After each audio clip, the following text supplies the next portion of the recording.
One way of seeing the effects of induced charge is with this device right here, which is called an electrophorus. It's a piece of metal conductor on an insulating stick, and this is an insulating surface panel right here. What I'm going to do is I'm going to charge up this panel. And I don't really know what charge it is, but I know when I rub an amber rod with fur, it gets a negative charge.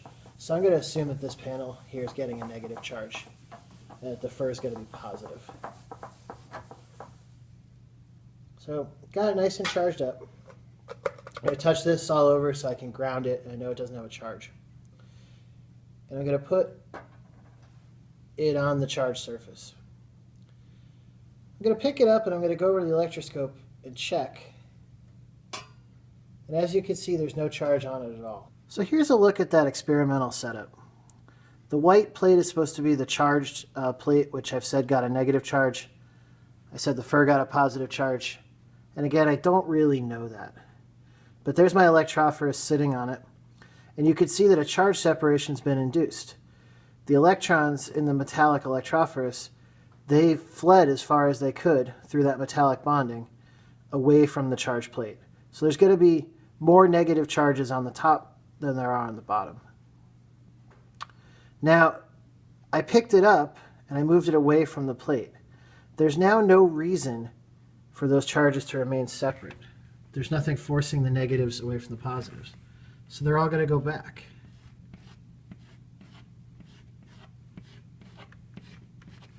And we're going to be left with an uncharged plate. So that's why when I took the electrophorus off, it didn't appear to have a charge on it. Once the negatively charged plate was removed, there was nothing to induce the charge separation. Because the plate was an insulator, it didn't transfer any of its charge to the metal electrophorus. I'm going to do it again, but I'm going to do something a little different. I'm going to touch the piece of metal. Did you hear that spark?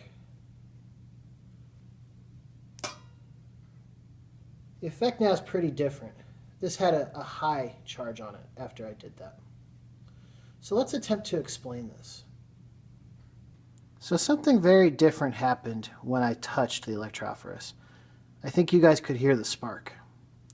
And what was actually going on there was I provided a bridge for the negative charges to get even farther away than they were originally.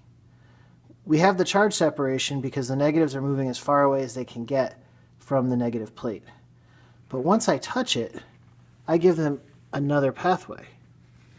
They can go up into my hand. So once that happens, there's actually less negative charges left in the electrophorus because some of them left and went into me. Now, it's not going to be the same situation when we remove the negative plate because I'm no longer touching it. And although those electrons that had gone into me could come back, since I'm not touching it anymore, it's like that route has been closed off. So we're left with an unbalanced charge.